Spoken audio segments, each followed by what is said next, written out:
বিসমিল্লাহির রহমানির রহিম। আসসালামু আলাইকুম। Welcome to my channel happy cooking shorts. আজকে তৈরি করে দেখাবো মাছের মাথা দিয়ে মুড়ি ঘন্টের রেসিপিটা। তার আগে বলে দিচ্ছি, আমার চ্যানেলের ভিডিওগুলি যদি আপনাদের ভালো লাগে তাহলে অবশ্যই চ্যানেলটিকে লাইক, শেয়ার এবং সাবস্ক্রাইব করে পাশে থাকবেন। তো চলুন দেখে নেওয়া যাক কীভাবে তৈরি করছি আজকের রেসিপিটা। এখানে আমি একটা বড় সাইজের রুই মাছের মাথা কেটে লেবু এবং লবণ দিয়ে ধুয়ে নিয়েছি। মাছ কিন্তু লেবু এবং লবণ দিয়ে ধুয়ে নিলে মাছের যে আষ্টে গন্ধটা আছে সেটা দূর হয়ে যাবে। নিয়েছি 1 কাপ পরিমাণ মুগ ডাল। এটা কাঁচা মুগ ডাল রয়েছে। এটাকে আমি একটু প্রসেস করে নিব, আপনাদেরকে দেখিয়ে দিচ্ছি। চুলায় প্যান বসিয়ে দিয়েছি। প্যানটা গরম হয়ে গেলে এই পর্যায়ে ডালগুলোকে ঢেলে দিয়ে কনস্ট্যান্টলি নেড়েচেড়ে ভেজে নেব। এটাকে কিন্তু হালকা গোল্ডেন ব্রাউন করতে হবে, খুব বেশি ভাজা যাবে না, তাহলে কিন্তু ডালটা পুড়ে যাবে। ডালটাকে ধুয়ে আমি সেদ্ধ বসিয়ে দিয়েছি। এটাকে ট্রান্সফার করে দিচ্ছি আরেকটা চুলায়। এই পর্যায়ে আমি এখানে হাঁড়ি বসিয়ে দিচ্ছি রান্নাটা শুরু করার জন্য। তার আগে দেখিয়ে দিচ্ছি কি মশলা ব্যবহার করছি। এখানে একটা তেজপাতা, 1 টুকরো দারুচিনি, আধা চা চামচ আস্ত জিরা এবং 2টা এলাচ রয়েছে। বাটা মশলার মধ্যে 1 চা চামচ করে আদা, রসুন এবং জিরার পেস্ট রয়েছে। দিয়ে দিচ্ছি গুঁড়া মশলার মধ্যে 2 চা চামচ করে হলুদের গুঁড়া, মরিচের গুঁড়া, লবণ স্বাদ মতো এবং 1 চা চামচ ধনে গুঁড়া। নিয়েছি একটি বড় সাইজের পেঁয়াজ কুচি করে নিয়েছি 3 চা চামচ পরিমাণ সর্ষের তেল। আপনারা যে রান্নার তেল খান সেটাই ব্যবহার করতে পারেন, তবে সরিষার তেলটা দিলে ভালো। হাঁড়িটা গরম হয়ে গেলে এই পর্যায়ে দিয়ে দিয়েছি সরিষার তেলটা। তেল গরম হওয়া পর্যন্ত অপেক্ষা করছি। তেল গরম হয়ে গেলে এই পর্যায়ে আমি গরম মশলাটা দিয়ে দিচ্ছি সবার আগে। গরম মশলাটা সামান্য একটু ভাজা হয়ে আসলে এই পর্যায়ে দিয়ে দিচ্ছি কুচিয়ে রাখা পেঁয়াজটা।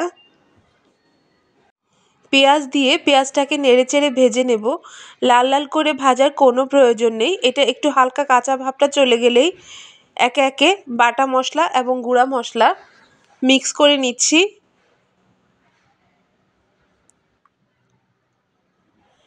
মশলাটাকে কষানোর জন্য সামান্য একটু পানি ব্যবহার করছি, তা না হলে কিন্তু গুঁড়া মশলাগুলো পুড়ে যাবে এবং তরকারির রঙটা কিন্তু নষ্ট হয়ে যাবে, টেস্টও নষ্ট হয়ে যাবে। এই পর্যায়ে এটাকে ঢাকনা দিয়ে চুলাটাকে লো হিটে রেখে 2 মিনিটের জন্য মশলাটা কষিয়ে নেব। 2 মিনিট পর মশলা থেকে তেলটা উপরে উঠে আসলে এই পর্যায়ে ধুয়ে রাখা মাছের মাথাটা দিয়ে দিচ্ছি। মাছের মাথাটা দিয়ে আমি এটাকে খুব সুন্দর করে নেড়েচেড়ে কষিয়ে নেব। এই মাছের মাথাটা যত সুন্দর করে কষানো হবে তরকারিটা কিন্তু ততটাই মজা হবে। এটাকে নেড়েচেড়ে ঢাকনা দিয়ে ঢেকে 5-6 মিনিটের জন্য লো হিটে রান্না করে নিচ্ছি। মাছের মাথাটা কিন্তু প্রায় কষানো হয়ে গেছে। এই পর্যায়ে আমি সিদ্ধর জন্য একটু পানি দিয়ে দিচ্ছি। এই পানিতেই মাছের মাথাটা কিন্তু সেদ্ধ হয়ে যাবে। এই পর্যায়ে আমি এটাকে আবারও ঢাকনা দিয়ে প্রায় 8 থেকে 10 মিনিটের জন্য এটাকে মিডিয়াম হিটে রান্না করে নেব। 10 মিনিট পর ঢাকনাটা তুলে এই পর্যায়ে কিন্তু আমি আস্তে আস্তে মাছের মাথাটা তুলে নেব, কারণ এটার উপরেই যদি আমি ডালটা দিয়ে দিই তাহলে কিন্তু মাছের মাথাটা একেবারেই ভেঙে যাবে। যারা মাছ খেতে পারে না কাটার ভয়ে, তাদের জন্য কিন্তু তাহলে খাওয়াটা খুব অসুবিধাজনক হবে। সেই জন্য আমি মাছের মাথাটা তুলে নিয়েছি। এই পর্যায়ে আমি সিদ্ধ করে রাখা ডালটা দিয়েছি। এটা কিন্তু 70% পর্যন্ত সিদ্ধ হয়েছে, খুব ভালো মতো সিদ্ধ এখনও হয়নি। আমি এই মশলার পানিটার সাথেই কিন্তু ডালটাকে রান্না করে বাকিটা সিদ্ধ করে নেব। এই পর্যায়ে আমি এটাকে ঢাকনা দিয়ে 5 মিনিটের জন্য মিডিয়াম হিটে রান্না করব। 5 মিনিট পর ঢাকনাটা খুলে এই পর্যায়ে আমি মাছের মাথাগুলো অ্যাড করে দিচ্ছি ডালের মধ্যে। মাছের মাথাটা দিয়ে খুব সাবধানে আমি এটাকে নেড়েচেড়ে দিচ্ছি যেন ডালটাও ভেঙে না যায় এবং মাছের মাথাটাও কিন্তু ভেঙে যাতে না যায়, সেই দিকে খেয়াল রেখেই আমি এটাকে নাড়াচাড়া দিয়ে নিচ্ছি। এই পর্যায়ে ঢাকনা দিয়ে আরও 2-3 মিনিটের জন্য রেখেছি। এই পর্যায়ে আমি 4-5টা আস্ত কাঁচামরিচ দিয়ে দিচ্ছি। আমাদের রান্নাটা কিন্তু প্রায় হয়ে এসেছে। এই কাঁচামরিচটা দিয়েছি শুধু ফ্লেভারের জন্য।